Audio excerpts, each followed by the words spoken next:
మరి మీ హెచ్ఆర్లో చూసుకుంటే కనుక ఎప్పుడు లేని విధంగా అత్యధిక మెజారిటీతో ఎన్డీఏ కూటమి అభ్యర్థిని గెలిపించడం జరిగింది.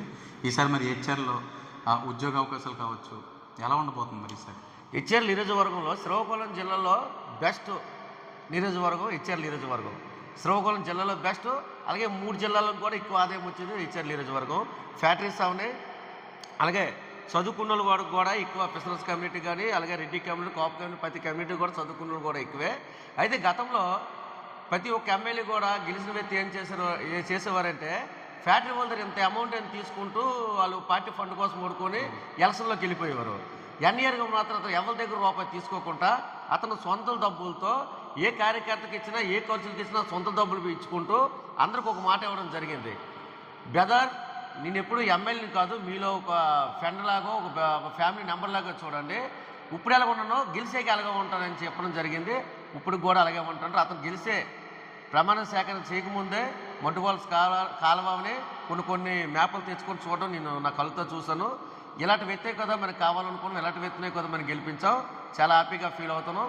సర్పంచ్లావని, ఎంపీటీసీలావని, అలాగే ప్రతి ఒక్క లీడర్షిప్ చేసిన వాడికి ఆ గ్రామంలో న్యాయం జరుగుతుంది అనేసి, అలాగే మా నాయకుడు పవన్ కళ్యాణ్ గారు, అలాగే మరి చంద్రబాబు నాయుడు గారు సీఎం గారు ఇలా 100% ఇప్పుడు విలేజ్లో కన్స్ట్రక్షన్గా న్యాయం జరుగుతుందని అందరికి 100% నమ్మకంతో ప్రజల్లో పాలన చేస్తాం. రాబోయే రోజుల్లో మీ ప్రభుత్వంలో చాలా నామినేటెడ్ పోస్టులు ఉంటాయి.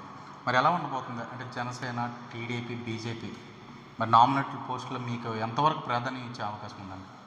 మా నాయకుడు అతను నమ్మి ఓటు చేరకుండా ఓటేయడం చెప్పారు.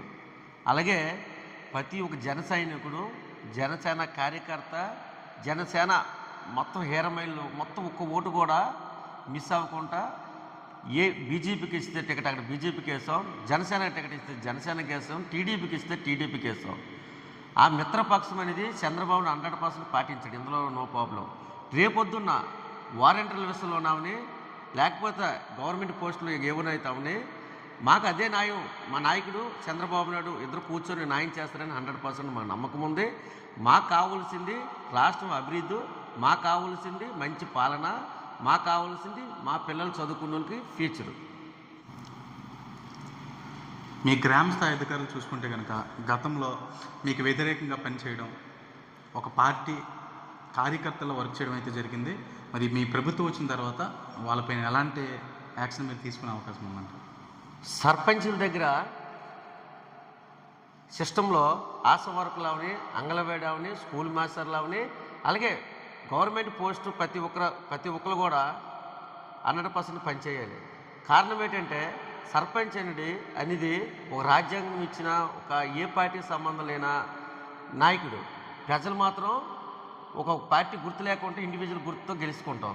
మాకు కావాల్సింది ఏంటి, ఈ గ్రామంలో సక్రంగా న్యాయం జరుగుతుందా, గవర్నమెంట్ చూసిన నిధులు 100% పిల్లలు కావని, అలాగే తల్లిలు కావని, అలాగే బాగా వెళ్తుందా లేదని చెక్ చేసుకోవాల్సిన బాధ్యత మాకు ఉంటుంది. అంతేగాని ఇంకోటి కాదు.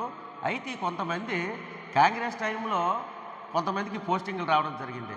ఆ తర్వాత కాంగ్రెస్ నుంచి ఓసీపీకి ఓటింగ్ షిఫ్టింగ్ అయ్యింది. వీళ్ళు కూడా ఓసీపీ ఫేవర్గా కొన్ని గ్రామాలంట కొంతమంది ఓట్లు అడగడానికి కూడా ఒక ఎమ్మెల్యేతో పాటు వెళ్ళి ఇంటింటికి వెళ్ళి కూడా జగన్ కోటేయండి అని అడిగితే నేను గతంలో చెప్పడం జరిగింది, మీకు రాజకీయాలు అనవసరం కదా, ఎంప్లాయ్మెంట్ కదంటే మా జగన్ కావాలి కానీ ఎంప్లాయ్మెంట్ కూడా మాకు అవసరం లేదు తీసి పారేయండి అన్నట్టుగా మాట్లాడారు కొంతమంది.